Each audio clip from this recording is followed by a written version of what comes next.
Should have bought 2 more helmets after I saw that thing go for 400. Got me some new uniforms. First of all, I want to thank, it's such an honor to be here. I think it's about the third. I think I was the head coach at Middle Tennessee and had the honor to come here and speak, and at North Carolina State one time, and I think at Georgia Tech, one of my 10 years there at Georgia Tech. So I love coming down here. I love my state of Georgia. I'm from Marietta, and I know the high school coaching in this state. I wouldn't be where I'm at or had the opportunity to do what I did if it wasn't for my high school coaches. So all the coaches in here, support staff, everybody, thank y'all for what you do for these young men. We need more. I heard Spoon say loyalty. You can't find it anywhere. And y'all keep doing what you're doing because these kids need us. And we need to continue making a difference as coaches. I talk to our guys all the time. I don't need coaches to be buddies with these kids. I need mentors. And that's what I look to hire. I need guys going to make a difference. And that don't mean you can't have fun with them. I want to thank some people. I got my table back here. Roger Holmes, the head coach at Dublin, is one of my closest friends. Brad Wallace, Joel Ingram. You came here from Dublin. I think it's some of the best coaches I've ever been associated with, but not only our best friends. Me and Roger talk probably once or twice a day, whether it be football, life, whatever. So I'm so proud of what he's done. If you'll stand up, Drew Gaither. Drew's my associate head coach at Sewanee. And Drew came with me. I took the job at Western Carolina during the COVID time. They had a staff there. And I look back, and I'm not going to get into names, but you know I'll be transparent in this room, so I can't be too transparent. I had some coaches who work for dime on my staff. And so they wanted me to hire one of them, and I turned around and looked, and I said, no, not hiring him. I said, who's this kid sitting back here behind me that when I get here at 6 o'clock in the morning, he's here, and when I leave at 10 o'clock at night, he's still here. And they said, well, you can't hire him, he's just a student. And I said, well, he's better than anybody y'all are paying right here. And that's why you're losing. And so, well, okay. Well, he hung in there with me. COVID came, he graduated. We had no grad assistants, no student assistants. And I told him, listen, I'll pay you out of my pocket. We played that spring, if you'll stay with me, and I'll get you a job. He stayed with me during the COVID year, ended up being at Georgia Southern the last 2 years. As soon as I got this job, I'm at the University of Buffalo. Talk about that too. But I'm up there. They called to offer me the job. And the first call I made was to my wife, and who didn't go to Buffalo with me. And that's a whole nother story. But I called her and told her I'm coming home and hoping to hear her excitement about it. But then I called Drew. And the thing I liked about it in the coaching world, Drew didn't ask me what position he was coaching, didn't ask me how much money he was going to make. All he says, I'll be there tomorrow, coach. And that's what I was looking for. So he's going. I hope to keep him a couple of years, but he's going to keep reaching new heights where he's at. My career, I've been a lot of places, and I can tell you this. Being at Georgia Tech 10 years with Paul Johnson, who I love to death, and I still got a lot of friends at Georgia. Lamar Doolittle out here. I still got a lot of friends. I started walking up here to piss everybody off, Lamar, with a Waffle House. Come see how that worked out for you. But I told him I wasn't going to say that. I had to go ahead and say that. But I have a lot of friends there and wish them nothing but the best now that they're hopefully Coach Key, they're going a good direction. Aaron Joe played for me when I was there. They'll speak to y'all later on. You'll find a young man in America than Aaron Joe. Being the head coach at Middle Tennessee, taking it to Division I, went through all the battles there and growing up. So I'm at the University of Buffalo the last 2 years. Sewanee called to see if I'd have an interest. Didn't know much about it. Knew was a charter member of the SEC back in the day. Did the history of it. Still has the 1899 team that Coach Hatcher was involved with back in them days. I think he was only 10. I love Coach Hatcher. Philip, great to see y'all, man. Coach Hatcher's one of my legendary coaches. Treated me like gold when I was a young assistant coming through here recruiting. Love you, Coach. I love everything you've done for everybody. Just like Spoon said, what a difference you made in so many lives, and I'm starting with mine too. So thank you. But I'm at Buffalo, and they called, so I called my wife. I said, tell me about Sewanee. So she looked it up. She's one of them Google freaks that does all that. She looked it up and said, well, they ain't won in about 20 years. I said, well, that sounds good. So we went through it. Finally, they called me to come down and take a look at it. And it got my attention. Number one, I looked out my back window at Buffalo, and there's 3 foot of snow back here. So that got my attention. And so when I flew me to campus, you know, and I got around the place, it's a very academic school. It is the most beautiful place I've seen. It's got a big white cross that lights up at night. That was important to me. You know, I talk to my players all the time. Every time we all wake up and both hit the floor, it's a blessing. And it's a great day. And who are we not to be great on that day? And so I got around the campus. Wasn't sure it's what I wanted to do until I met with 8 players at a player panel. And I saw 8 players out there that were hungry, that were beat down, that had no confidence. And I sat there with them by myself. You know, and I had the normal old coat tie on, which y'all know, wearing jeans is dressed up for me tonight. But I took that tie off and I said, y'all just talk to me. Tell me why I should be interested. What do y'all want? And the thing that hadn't changed in football is whatever you demand, you're going to get. If they know you love them and they know you care. And I listened to these kids and I talked, and then when I left, the AD came and got me, and I walked out the door to go get his truck at his hotel. And every one of my kids came out running out of the door and hugged me. Bye. And I got in the truck, and AD told me, says, Coach, we've had 5 other guys interview, and that ain't happened yet.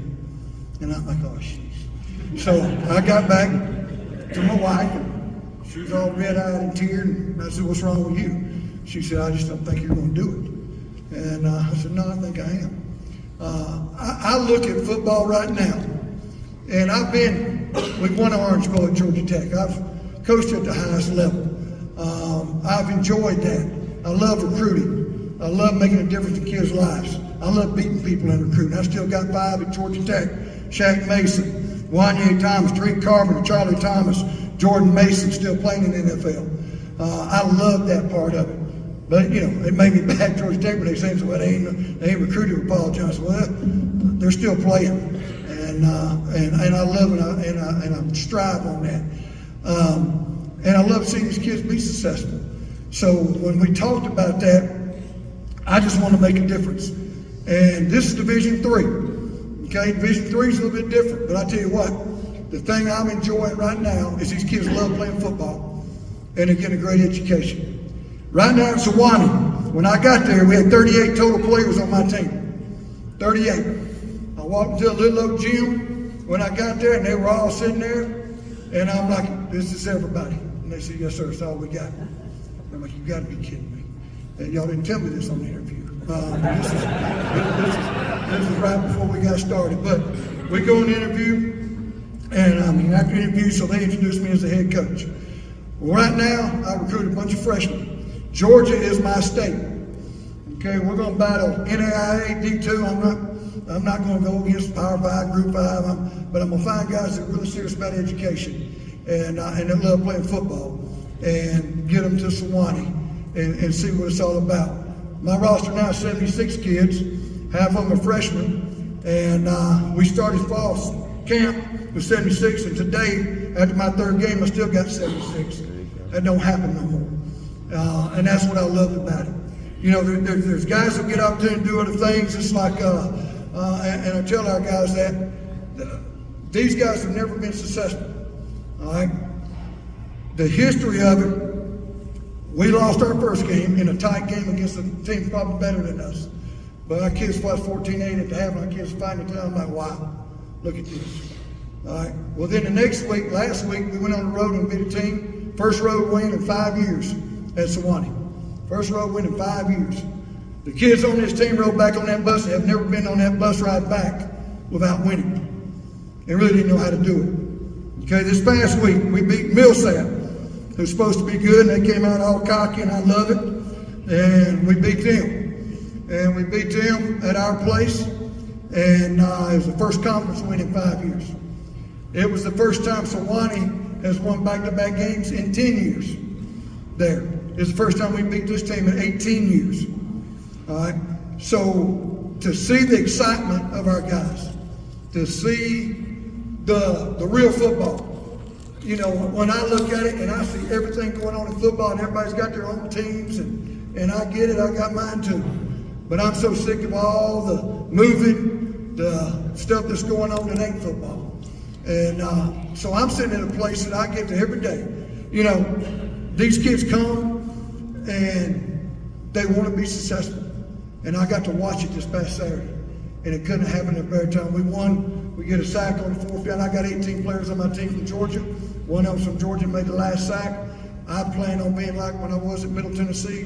When I took that job, I had 10 players from Georgia. When I left there, out of my 100 players, 85 from Georgia. And that's what I believe in. That's where my success is. That's where I'm going to do it at. And but to see what's happening, we have an off week this week. So I count that as a win, so we'll be 3-1. After this week, I'm looking for all the wins I can get right now. And then we'll go on the road again and play.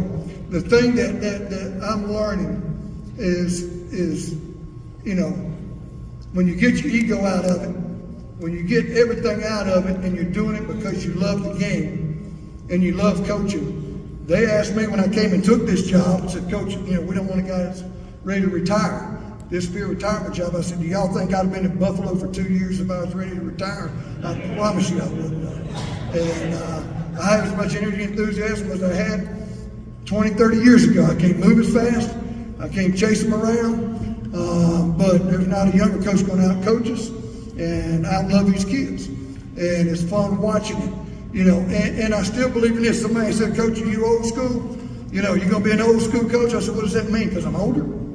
You know, what does that mean? When I tell you to be on time, that means 5 minutes early? You want to call it old school? Yep. Yes, I am. When I say I want you to say yes, sir, yes, ma'am, no, sir, no, ma'am, is that old school? I guess I am old school. Okay? But I know that the kids still want to be coached. They still want discipline. They still want that. We say, well, the kids have changed. No, they ain't. The adults changed. It ain't the kids. You know, the kids still want that if they know you love them and you care about them. Bottom line. And it's like in the world today. And so I'm sitting in Sewanee. Nobody knows who we are. Y'all wouldn't even know what our score was last week, did I tell you? And I know that. I don't have to worry about reading the paper in the morning at Sewanee and see how bad a coach I am either. They don't even have a paper up there. So, you know, I told our kids, you know, we was in spring practice, and I had this all-out blitz. I'm going to send everybody. You know, and I told the kids, I said, y'all, we're sending everybody, somebody's band's fixing to play. And they turned around and looked at me and said, we ain't even got a band. And I said, well, let's make sure it's not their band playing, you know, when we get there. So we sit there. This past 2 games, we played 16 freshmen. 16 freshmen, so they're learning as they go. And the things I still keep talking to them about every day, and I believe this in life, I believe in everything we do. You know, it's cliche, but I still think everything starts with attitude, and that's all of us sitting here. You know, when I'm blessed enough to my feet hit the floor in the morning, I get a choice. I got a choice this morning when I got in my car coming down here saying, you know, why am I going down there? What if it's for? 4.5 hours, whatever it is. You know, but I tell my kids, it's a great opportunity to be great. Average means you're as close to the bottom as you are to the top. And I promise you this, everybody in the world can be average today. Everybody. I don't care if you're coaching, playing, whatever you do. Everybody in the world can be average today. Nobody will stop you from being average. As a person, as whatever you do, you can make that choice and nobody will stop you. But if you don't want to be just average, because that's close to the bottom as it is to the top, then what am I doing to make a difference? For all of us. And my coaches believe that. I've hired a great staff, Mike Pelton. Some of you, I got any Auburn people in here? 1, 2. Go that way. Mike Pelton played at Auburn. He's my defensive coordinator. He's a D lineman there, played in the league. I've got as good a staff as we had. Drew, I told you. I got a couple of my guys from Western Carolina that came. And so we've had some guys been a little bit everywhere that are on our staff and that are loving these kids. Thing we talked to them about to, and I tell them this every day, if you aim at nothing, you'll hit it every time. Tell our players that, if you aim at nothing, you're going to hit it every time. So don't aim at nothing. Let's set our goals. Let's set our standards. You know, I keep hearing people talk about process. Process became a cliche word across coaching about 4 or 5 years ago. Well, it's the process. It's the process. It's all that. No, it's the standards. What are you setting for your kids? What goals are you setting? What am I doing to help them get better? You know, I tell my coaches, and I believe this. You know, I see some young coaches, they think just because you can wave a towel, you can coach. You know, no, that ain't coaching. That ain't coaching. Teach. They still need taught. And I don't care what level it is. And I want it with energy, I want it with enthusiasm, and I want it with love. And that's how we're going to continue doing it. And I said that players need us. And that's what we're going to keep striving to do. And I got probably 5 or 6 more years in me to do this. And my goal right now is to see Sewanee hold a trophy over its head, which it hadn't done in a long time, and for them to be very proud. It is, for you young ones that don't know where it says, we'll talk academic schools in the country. By the time you walk off that mountain with a degree, you got a job, and a good one. Got a great network of people that support it. Got a great base. Shirley Majors, from some of the older guys in here. Shirley Majors and Major families, coaches there for a long time. Coach Moore was there. I've met all his family. And if you go over through Chattanooga, you're 30 miles north of Chattanooga, up on Mount Eagle, is where it's at. And if you're ever going toward Nashville, you go up on the mountain, come off. Any of y'all come see us. We're going to fight. I don't know what this year's going to end up. All I know is every time I walk out with these kids, I couldn't be more proud to watch a bunch of kids overachieving and believing in themselves. And it's like I tell my coaches, we all have youngins, and there's one simple rule in coaching that I believe in more than anything. Just coach that kid like you want somebody to coach yours. That's it. Bottom line. I don't want nobody cussing my kid. I don't want nobody putting my hand on my kid. Okay? I want somebody to coach him, and I want to coach him hard. And I'm as loud as anybody. I ain't got a cuss to be loud. Everybody thinks you got a cuss to be a good coach. You ain't got a cuss to be a good coach. Just coach them. You know, coach them like you want somebody to coach your own child. And if you do that, you'll be a good coach as a young. But somewhere along the line, somebody thought that just cussing somebody out is supposed to be good coaching. No, it ain't. I just mean you got bad language, you ain't learned nothing. So I demand that of my coach. My coach know right now, if I hear MF or GD on my practice field, you're fired on the spot. Don't play that. Get as excited as you want, hug them, care about them, love them, change their lives, and make them better men. And if we just continue doing that, I don't care if it's D1, D2, D3. If you're doing it for the right reasons, then we can change a lot of lives. And so I'm enjoying everything I'm doing right there at Sewanee. Be happy, and I can't figure out, I didn't know what the name of the school was. Is it the University of South, or is it Sewanee? And I'm still trying to figure all that out right now. You know, the University of South's a lot more words for me, so I just say Sewanee. And but a lot of tradition. I'll be happy to ask questions. I've been in this place and had some great questions, and told y'all a long time ago what I really wanted, probably 20, 30 years ago. I want to be one of them coaches that got fired in the first year of my contract on a 5-year deal, so I can get on TV and talk about everybody else. And they done a good job ever how that works. I see that all the time. I pointed out a few names last time I was here. It kind of got out publicly, so I'm not going to call out any names this time. But I get tickled when I turn the TV and I see all these guys get fired from coaching at some of the best jobs in America, and now they know what everybody else is supposed to do. And I get watching TV and I just cut the sound off because I can't stand hearing some of the hypocrites on there talking about how they love their kids, and the same one just cussing somebody 2 months ago, and now he gets to talk on TV with all their little dapper uniforms on and all like that. So, but any questions I can answer? Yes, sir.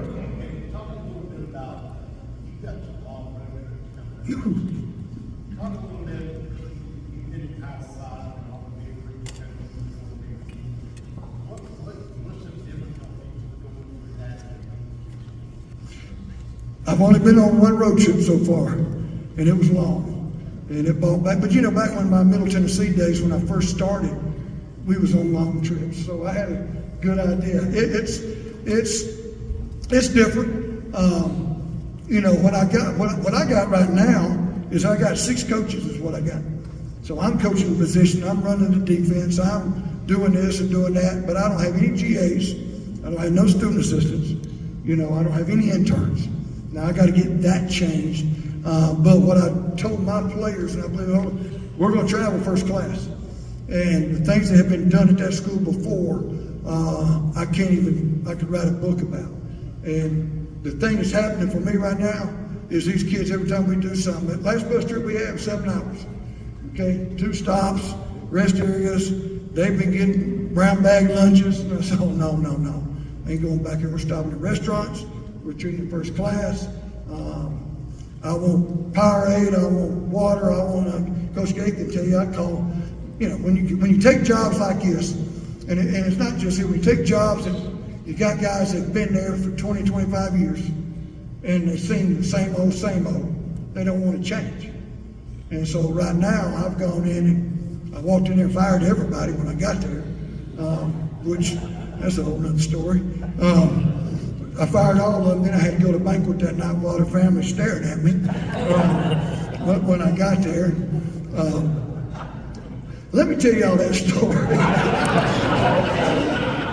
Should I do? Yeah. All right, I got there, I met this mountain. It's a Christian university and I'm a Christian.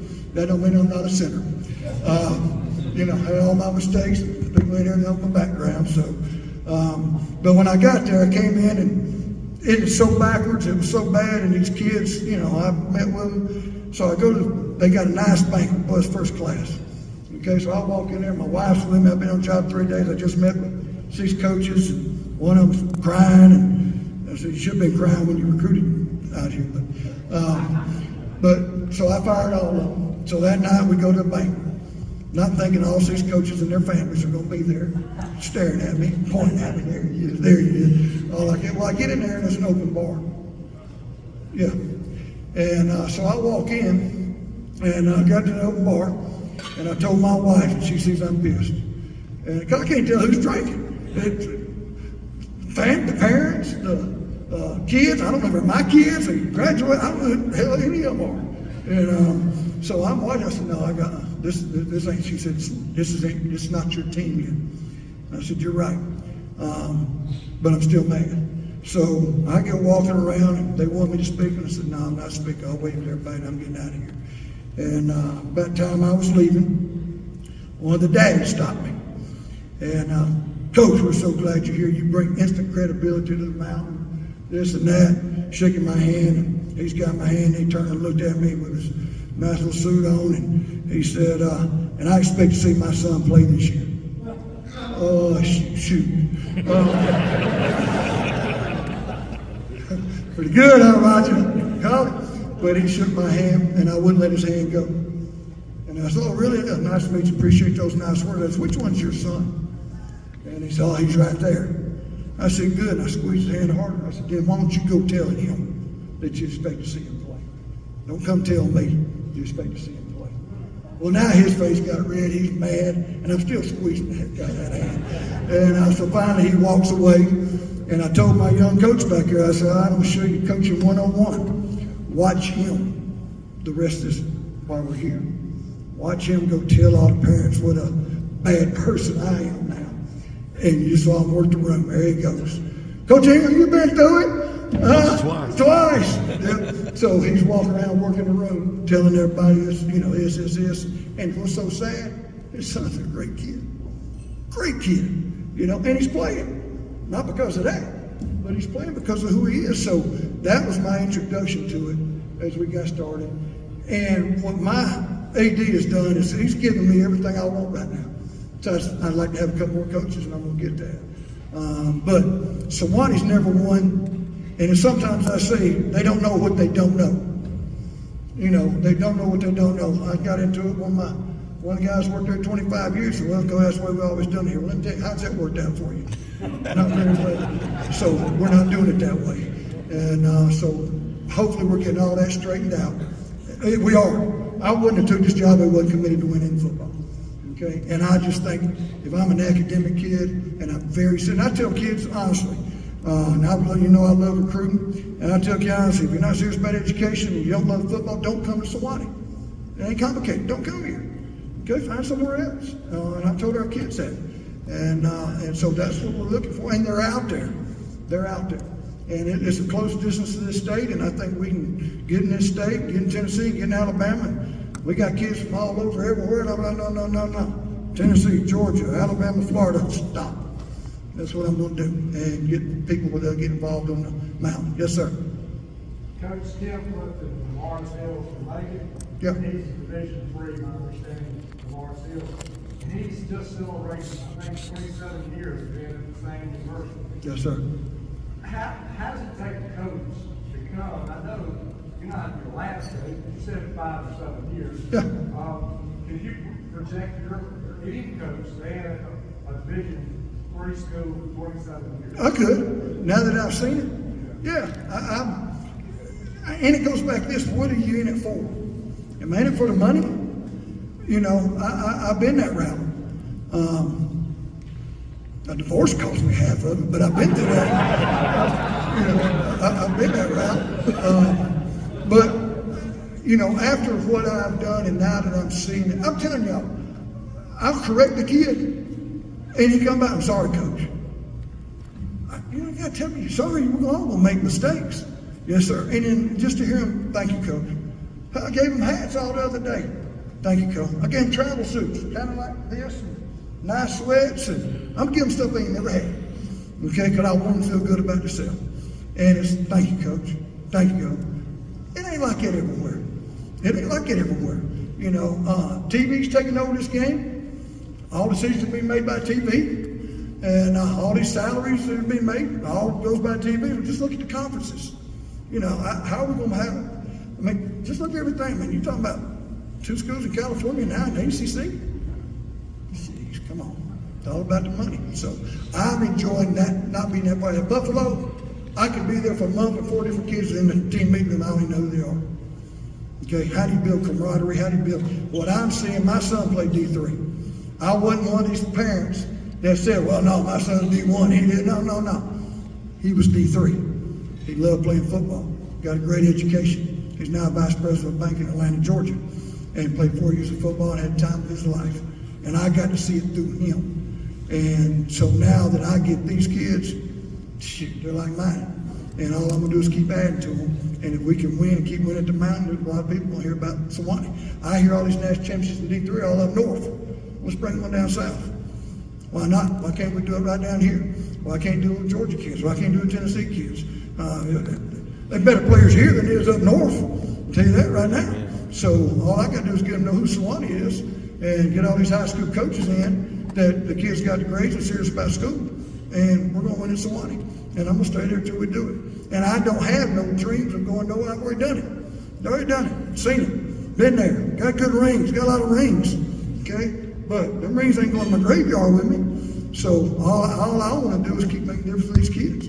And need all the help I can and with my staff and high school coaches. Because, like I said to start with, man, that's why I'm so appreciative of coaches. You know, coaching hard. You know, I see what it is at D3. I can't imagine high school. You know, I can't imagine what they, I can't, because I hear it all the time from my coaches of what's going on. So I have total respect. And Spoon and all these coaches know that I love my coaches. And our place is open. I'll have clinics. They know right now they come up anytime they can talk football. Okay. A curl route's still a curl route. I don't care if it's D3, D2, D1. You know, blitz is still a blitz. You know, it's the game's still the same. I've got kids on my team that can play D1. I got one from Dublin, Georgia, that's starting for me as a freshman right now. That I think I got one from Jefferson, Georgia, starting for me as a freshman. Dawsonville, Georgia, starting for a freshman. Got some really good players, and I'm excited about watching them grow up. You know, I got one last thing. There's another question, and on top of what that is, and I probably read this to y'all before you guys been here, but I believe this wholeheartedly. This is in my locker room, along with my top scriptures for my kids to see every day. But this is my winners versus losers. I've had this everything I've ever done. When a winner makes a mistake, he says, I was wrong. When a loser makes a mistake, he says, it wasn't my fault. A winner works harder than a loser and has more time. A loser's always too busy to do what is necessary. A winner goes through a problem. A loser goes around it and never gets past it. A winner makes commitments. A loser makes promises. A winner says, I'm good, but not as good as I ought to be. A loser says, I'm not as bad as a lot of other people. A winner listens. A loser just waits for his turn to talk. Talking about loyalty, Spoon.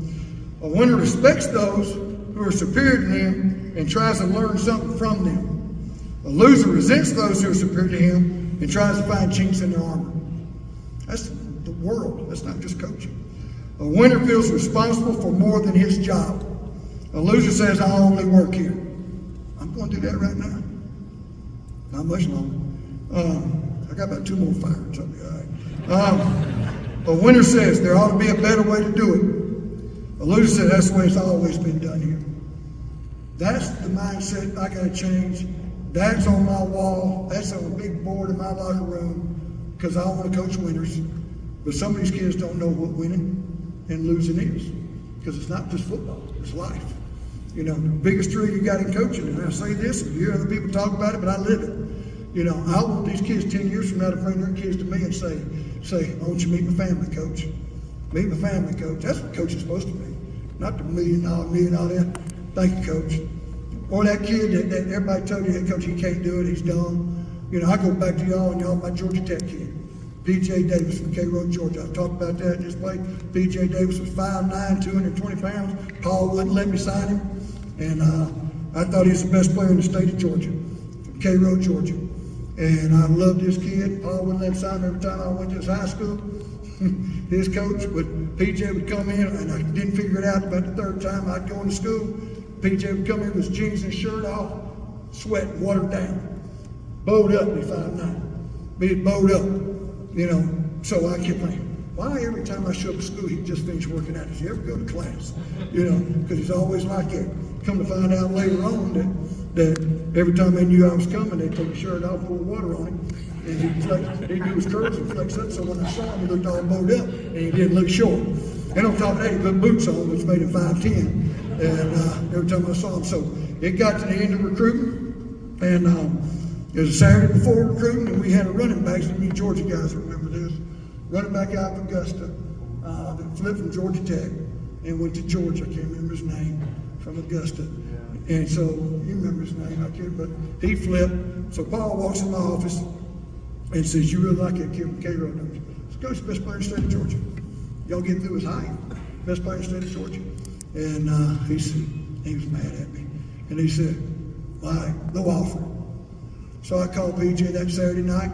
I offered him. Mama, Yo-Yo was her name, was still like family to me. She comes up there, had different color hair every day.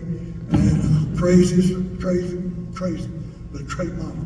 And they come up, dressed to the tip. The happiest family I've ever seen in my life. We're all crying. Happiest family. Well, that little 5'9" linebacker comes here and starts 4 years, all ACC, signed with Jacksonville Jaguars. But he's also one that told he's too dumb, it was too small to come to Georgia Tech. He's got a degree from Georgia Tech, earned it. Now, was he pain in the tail for about a year or two? Yep, he was shooting fireworks out of his home over the interstate one time. I got chewed out about that one. You know, and Paul would always say, "Hey, your boy, that's your boy." Yeah, he is, but wait till Saturday. And, you know, I remember his mom and them came out to watch practice one day, and he'd been missed a couple of classes, so I'm running pretty good after that scrimmage. And Mama gets us right there, and she says, "Coach," she says, "how's PJ doing?" Well, and PJ standing right there, the head up. I said, "Yo-Yo, he's doing fine. He's growing up. He's going to be okay." And she looked at me and said, "Coach, don't you lie to me." And I said, "See, he's going to be all right. I'm taking care of him." I'll never forget. She said, "Coach, what size shoe you wear?" And I said, 12. She said, "Next time he scoots it, you take that size 12 and you put it right up his." And I said, "Okay." She said, "There's not another coach on this staff can hit my kid, but you can hit him right in the mouth." And I said, "No." And BJ Davis was the best player Georgia Tech ever had. I want those kind of kids. I want the Austin twins that were 5'8", that started 3 years at Georgia Tech and won an Orange Bowl. but everybody said it was too small. I hope I have the smallest, fastest, toughest team that Sewanee's ever had. I could care less if we go for 6'2", 6'3". I get so tired of that, half of them can't run. And they don't love football. I want guys who love playing football. And I want guys who got a chip on their shoulder. I had a chip on my shoulder growing up. My high school coach did that. So, anything I can answer, I can talk all night. Y'all already know that. Thank you. Y'all, thanks for coming. I'm big.